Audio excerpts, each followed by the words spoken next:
Side में रखा कि एकाएक ईशु ने रीति को हक कर लिया और धीरे से कहा, आई नो, शायद हम अपने दायरों से आगे बढ़ रहे हैं, पर अब हम अपने आप को और इन दायरों में नहीं बांध सकते।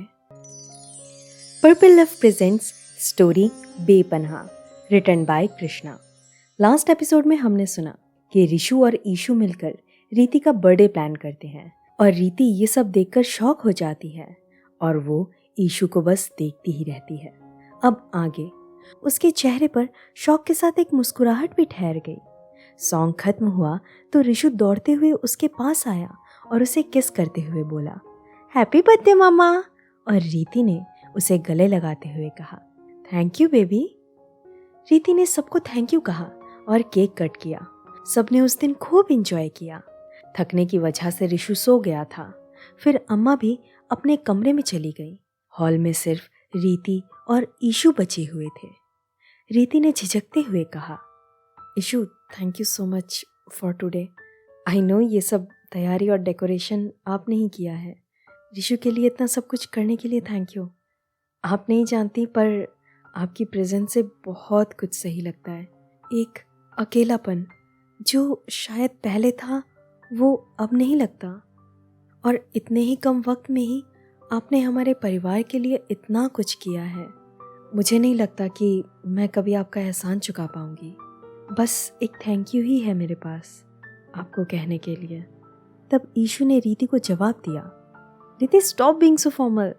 हम कई बार कह चुके हैं कि ऋषु हमारे लिए एक स्टूडेंट से बढ़कर है, और शायद आप लोग इस अकेले शहर में हमारे परिवार से भी ज़्यादा हैं।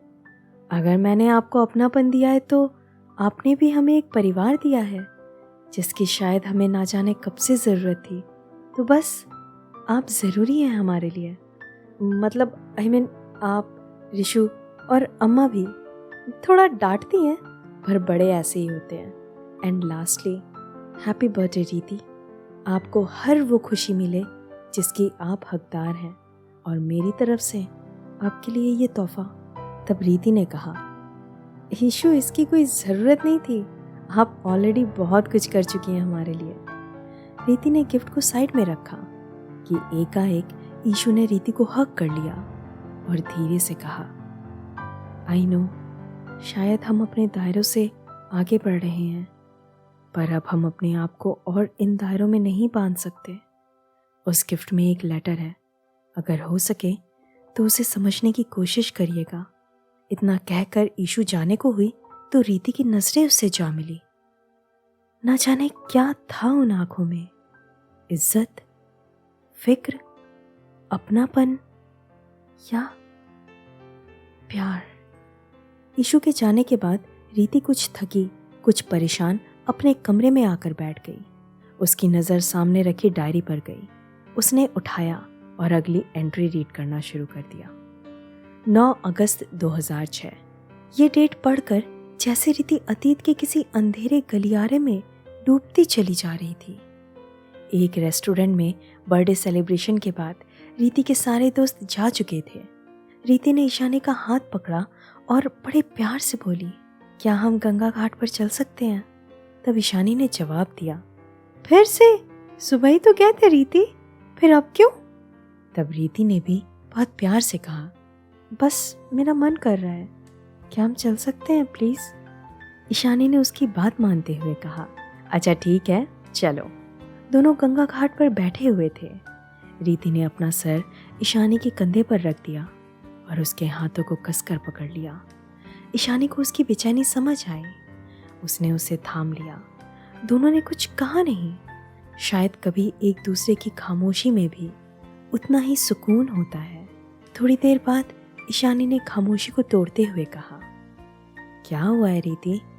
आज बर्थडे के दिन इतनी उदास क्यों हो? हमसे कोई गलती हुई क्या? तब रीति ने कहा, नहीं, कुछ नहीं, बस अजीब सी बेचैनी है मन में। मुझे भी नहीं समझ आ रहा है कि ऐसा क्यों हो रहा है। ईशानी ने उसे संभालते हुए कहा, कोई बात नहीं, हम हैं तुम्हारे पास। तब रीति ने उसकी ओर देखते हुए कहा, इसी बात का तो सुकून है ईशु, तुम साथ होती हो तो हर चीज़ सही लगती है। वादा करो कभी हमें अकेला नहीं छोड़ोगी? इतना बोलते ही बारिश शुरू हो चुकी थी। दोनों साथ में बैठे बारिश में भीग रहे थे। बारिश में भीगते हुए ईशानी ने कहा, इतने सारे वादे आज ही ले लोगी क्या? अच्छा ठीक है, वादा रहा, हम कभी तुम्हें अकेला नहीं छोड़ेंगे, और अगर कभी तुमसे दूर भी हुए तो हमारी याद तुम्हारे साथ रहेगी, और ये बारिश तुम्हें हमेशा हमारी याद दिलाएगी। रीति के चेहरे पर मुस्कुराहट ठहर गई। उसने इधर उधर देखा, फिर चुपके से ईशानी के होठों पर अपने होठ रख दिए। ईशानी शॉक्ड हो चुकी थी।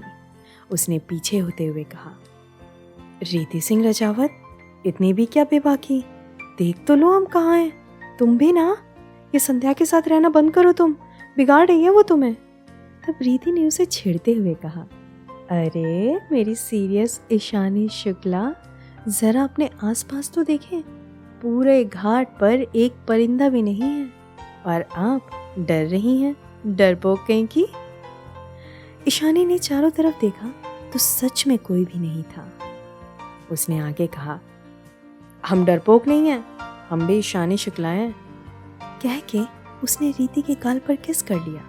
तब रीति ने कहा, वाह मेरी ईशानी शुक्ला, बहुत बहादुर हैं आप। तब ईशानी ने जवाब दिया, हम बहादुर हैं, पर तुम्हारी तरफ बेशरम नहीं रीति सिंह रजावत। कह के ईशानी जाने को हुई तो रीति ने उसका जवाब दिया, अच्छा हम और बेशरम, अब बचो तुम ईशानी शुक्ला। कह के वो ईशानी के पीछे दौड़ पड़ी। Present day. रीति के चेहरे पर मुस्कुराहट आ गई। उसे याद आया कि घर की सारी लाइट्स ऑन है, तो वो बाहर लाइट्स ऑफ करने को गई। उसकी नज़र ईशू के दिए हुए गिफ्ट्स पर ठहर गई। वो गई और उसने गिफ्ट खोला तो उसकी नज़र बॉक्स में पड़े हुए एक कागज़ पर गई। नहीं, वो कागज़ नहीं, एक लेटर था। उसने हैरान होकर लेटर खोला और पढ़ना शुरू किया। लेटर में लिखा था, रीति, हमें नहीं पता हम ये ठीक कर रहे हैं या गलत। बस अब हम ये एहसास अपने मन में और नहीं कैद कर सकते। अगर आपने हाँ कहा तो ज़िंदगी बन जाएगी, और अगर नहीं तो बस ये रिग्रेट नहीं होगा कि कभी आपको कह नहीं पाए। पता नहीं आप एक अनजान से हमारे लिए इतने ज़रूरी कैसे हो गई। हमने खुद को समझाने की बहुत कोशिश की, पर मेरी हर मेहनत, हर कोशिश पर आपकी ये आंखें जो सबसे प्यारी हैं, पानी फेर देती हैं। जितना भी कोशिश कर लूँ खुद को आपसे दूर रखने की, लेकिन नहीं रख पाती। हर वक्त आपका ख्याल रहता है मन में। आपको देखने का दिल करता है किसी ना किसी बहाने से आपके पास रहूं। हाँ, शायद कुछ लोगों की नज़रों में ये गलत होगा, पर क्या गलत क्या सही कौन तय करता है? ये तो फीलिंग्स है ना। फीलिंग्स इंसान या जेंडर देख के नहीं आती, ये तो बस रूह को पहचानती है, इंसान की सीरत को देखती है। और हमें पता है आप खूबसूरत होने के साथ साथ बहुत सुलझी और समझदार इंसान हैं। हमने कभी बताया नहीं, पर हमारी कोई फैमिली नहीं है। उन ऑर्फन बच्चों के अलावा हमारी ज़िंदगी में कोई था नहीं, पर जब से ऋषु और आपकी मुलाकात हुई है, फैमिली क्या होती है, उसके मायने क्या होते हैं, सब समझ आने लगा है। बस इस फैमिली का एक हिस्सा होना चाहती हूँ। ऋषु की सिर्फ बेस्ट फ्रेंड से कुछ ज़्यादा होना चाहती हूँ, और आपके लिए हम सफ़र, शायद हम बस आपका साथ चाहते हैं। हमें नहीं पता कि आप इस लेटर को पढ़कर कैसे रिएक्ट करेंगी, पर हमारी फीलिंग्स को समझने की कोशिश करिएगा Riti. I love you, not as a friend.